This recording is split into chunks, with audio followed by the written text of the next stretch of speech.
have to start with Brock Purdy. Purdy mania is running wild in San Francisco right now.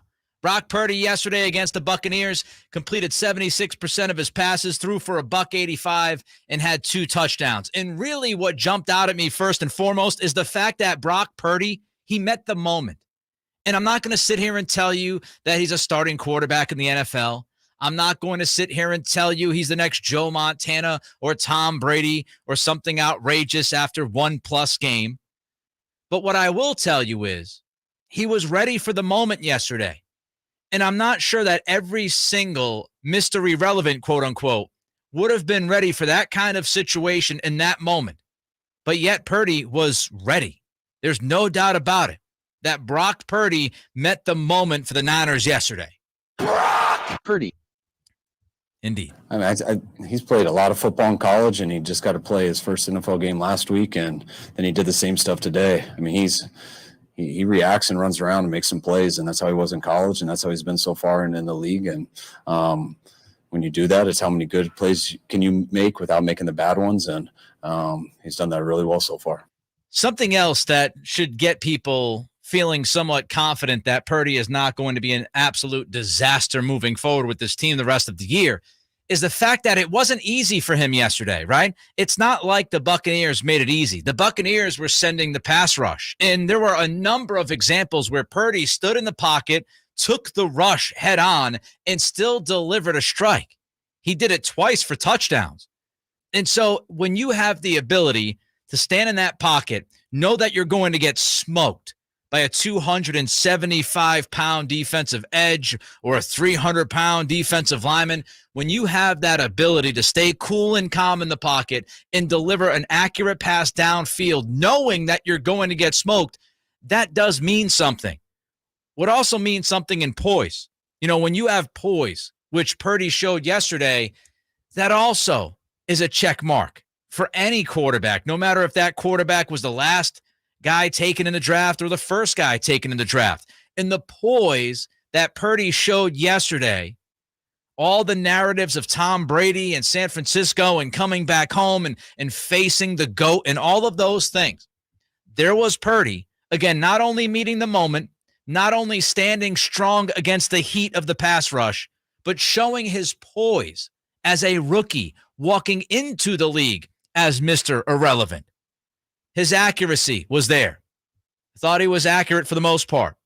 And the other thing that I liked about Purdy yesterday, and again, I'm not telling you he's going to be the greatest quarterback of all time. I'm not even telling you he's going to be a QB1 down the road at the NFL level.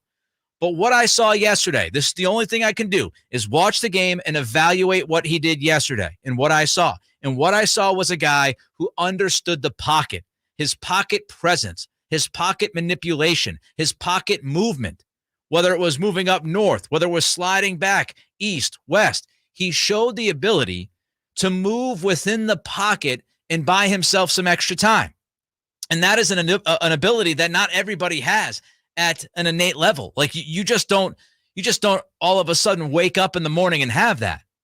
He felt the pressure. He knew where the pressure was coming from. He knew when to step up into the pocket. He knew when to circle out and run away from the pressure. And that is a natural ability for a quarterback at any level to feel. Here's more from his head coach. In the preseason, he had to fight just to get more reps every day, and we didn't go into it expecting. I mean, he would have been our number 2 going into this year if we didn't get Jimmy there at the end. And we didn't expect that going into it. And for him to be able to do that and win that job was impressive. And then just him going out now, I'm just happy that he was able to go out there and perform at the level a lot of us thought that he was capable of.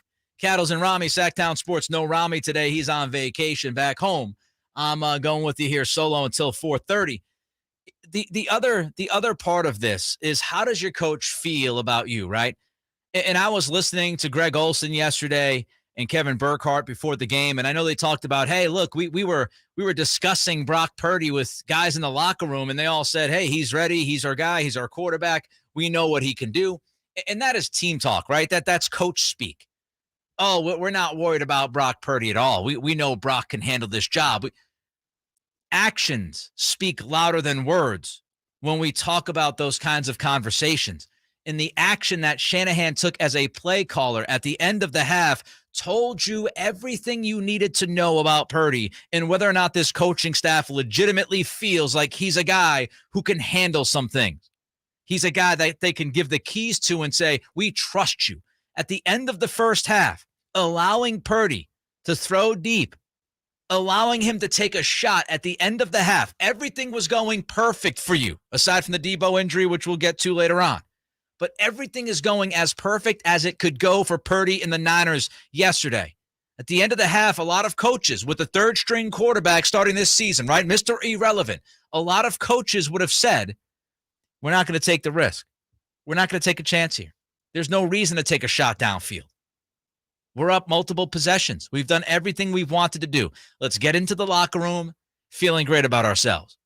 But the fact that Shanahan called for a shot play and put that in the hands of Purdy tells you that they weren't just rendering lip service to the Fox broadcast team. What they were saying was legitimate. That was the truth. That was honesty. We believe that this guy can do the job. We believe that he can be as good as anybody. Now, things might change. Teams are going to get film on Purdy. They're going to have time to prepare for him. They're going to start to learn the strengths and the weaknesses of him in the pocket, out of the pocket. I also think that, some flags helped early on, right? First drive flag helped. Mike Evans' touchdown downfield gets called back because of a Tampa flag. The interception that Purdy threw when he didn't see the defensive end drop into the zone in the middle of the field, right? Second level. That interception was called back because of I thought, Fugazi defensive holding call. But all in all, Purdy was as good as you could ever expect or anticipate that young man being. And it also helps when Run CMC does what he did yesterday, over 150 total yards and 2 touchdowns. And don't forget, he played 3 quarters. This game went so well that CMC sat the entire fourth quarter. You don't have to worry about it. Over 150 total yards and a couple of touchdowns for McCaffrey. So it was a wonderful moment. And what I would say to Niners fans, enjoy it each week. Take this week to week. Focus on Thursday night. See how he does Thursday. Don't get too crazy. Don't start thinking ahead. Don't start thinking that Brock Purdy is going to be your starting quarterback in 2023. This thing could turn bad within the next week or two. Enjoy it. Enjoy it in a vacuum, right? Yesterday, fantastic game. The young man played great. You win convincingly against the Buccaneers. Now you move to Thursday. You see how he plays on Thursday night. Don't get too far ahead. By the way, he's got an oblique injury that's bugging him, but it doesn't sound like it's that big of a deal. He was officially listed today by the team as day-to-day, so he is expected to play on Thursday night. Want your thoughts on Brock Purdy? 916-339-1140. Also, the phone number is 1-800-920-1140. Don't forget, youtube.com, Sactown Sports 1140, if you want to get in on the conversation at YouTube.